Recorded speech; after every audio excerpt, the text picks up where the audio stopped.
Pakistan peoples party के chairman Bilawal Bhutto Zardari ने कहा है कि नून लीग के साथ मिलकर चलना अब नामुमकिन हो गया है।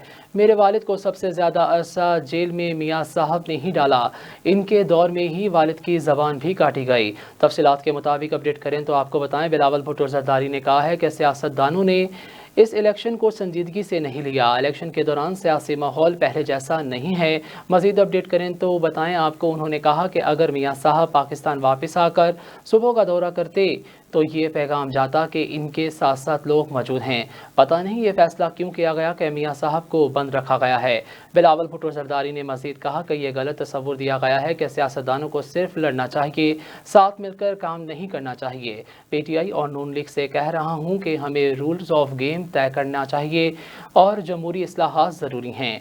मैं नहीं जानता जिन चीज़ों से हम माजी में गुजरे हैं, PTI वाले भी इन चीज़ों से गुजरें। चेयरमैन PTI बिलावल भुट्टो जरदारी ने मज़ीद कहा कि बानी PTI अंपायर की उंगली के अलावा सियासत नहीं कर सकते। वो गैर जमहूरी कुव्वतों के ज़रिए हुकूमत में लाए गए।